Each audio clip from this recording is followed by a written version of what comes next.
Well, today we are going to talk about generating English from a collection of vocabulary. We all wake up quite early in the morning. When we wake up early in the morning, we can simply consider that morning time to give us some vocabulary.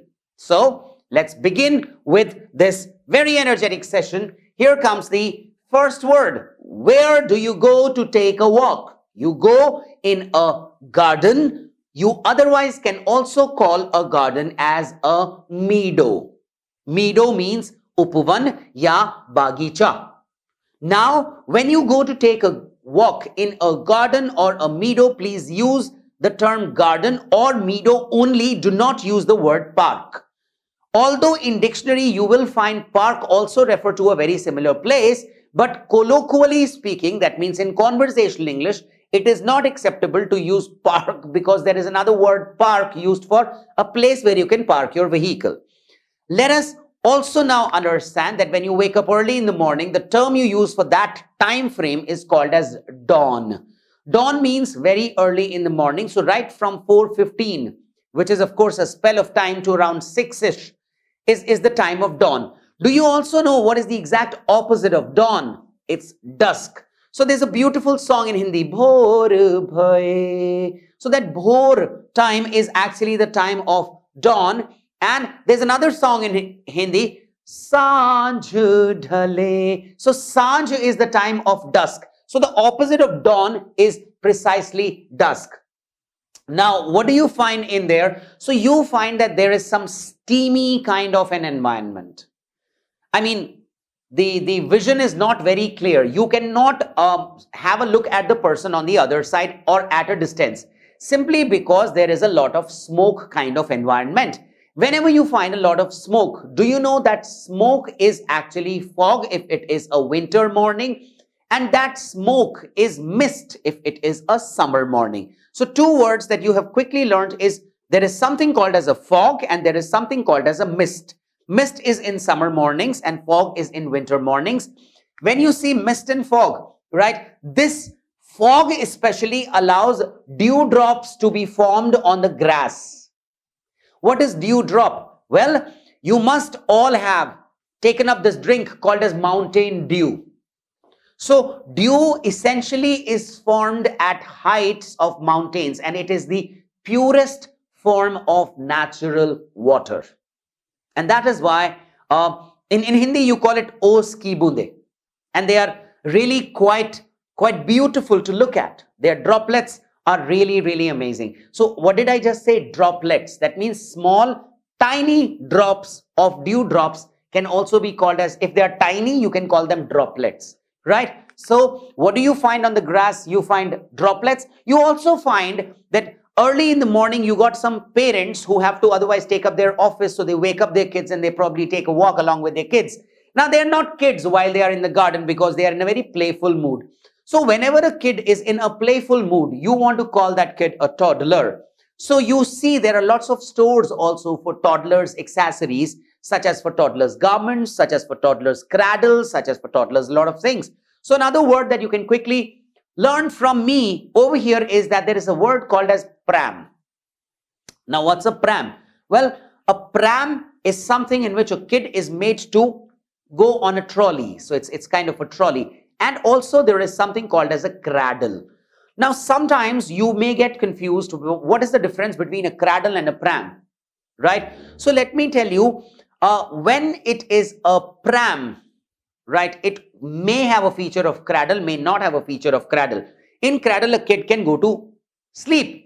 But in pram, a kid can both sit and sleep. These days, you have convertible, these cradles, and that is why we call them as PRAM, pram. So how do these young, very small kids, and do you know a kid under the age of 1 is called as infant. So how do these infants come to garden? Well, they come in a pram or they come in a cradle.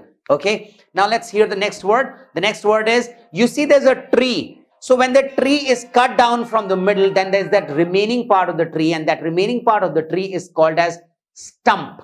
So do you know in cricket, the wickets are also called as stumps. So maybe this term stump is derived from that broken part of the tree.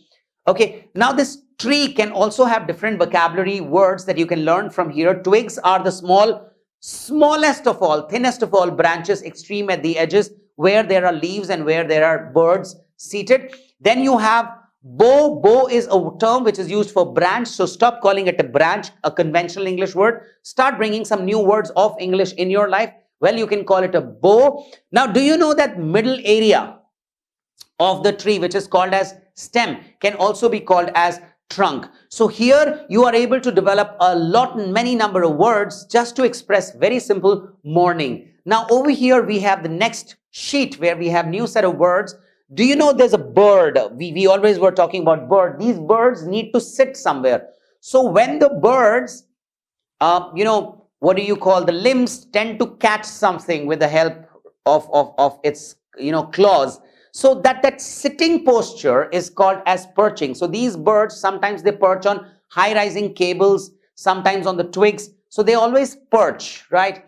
Now they pilfer. Pilfer means they tend to pick things for eating purposes with the help of their beak, right? So they pilfer, they perch, and finally they make noise, and their noise is called as chirping. So birds also do chirping. Okay. Now, what do kids do? Well, kids come to garden so that they can play on swings. You know that conventional swing which is tied with a rope on each side and which goes up and down in the air is called as a traditional swing. But there is a swing in which there's a plank with a balance going up and down is called as a seesaw. Now, there is another swing in which you have a ladder for you to climb, and you have different kind of openings. Sometimes you have bars onto which you hang and you step down. Otherwise, you have another ladder case from where you come down, or you have a slide also attached to it. That's called as a playhouse. These days, you see in public parks, these playhouses are quite popular ways to engage these small toddlers. So you'd also see steady slides. That means only a devoted slide, but at the same time, there is a concept of playhouse quite popularly used these days in the gardens. Now, where do you walk? Did you ever realize? So there's always a track which is laid down around that grass field, all around that grass field. And there is a different kind of a pavement. The term which is used is pavement. Pavement means you make a way from within the grass so that the grass is not ruined. In Hindi, you call it pagadandi, right? But whatever you call that track is actually called as a sidewalk. So where do you walk? You walk on a sidewalk. In order to improve your eyesight, you even do a walk on the lush green grass. You also call it lush green carpet. Why? Because it appears to your eyes as if it is a lush green carpet. So use these terms like carpet. Word can be used for morning vocabulary, that I take a walk on the green carpet laid down by nature. So that makes a lot of sense to me. Now, you always have to see that in the morning, there is a gardener who looks after the condition of the grass and makes sure that the grass does not get spoiled. So he always ensures that the water is given properly with the help of a water sprinkler. Now, the job of a water sprinkler is to spread the water all around. That means the water is sprinkled in all the direction. Well, this would allow a lot of drops to reach out to the extreme roots of the grass. Now, over here, we are nearing the conclusion of this very meaningful class. Before I bring out the next word to you, I must tell you that there is an activity that you all have to do. You all have to make a lot of meaningful sentences using all these words, and the minimum limit of the words would be 150 words. You have to write down 150 words worth of small paragraph to suggest how do you invest your mornings or how do you spend your mornings, and make sure to learn all these words and start using them on daily basis. I hope you enjoyed the class, and I hope you are going to learn all these words and are going to make a lot of sense of your English. You take good care of yourself unless we meet again in the next session. Thank you.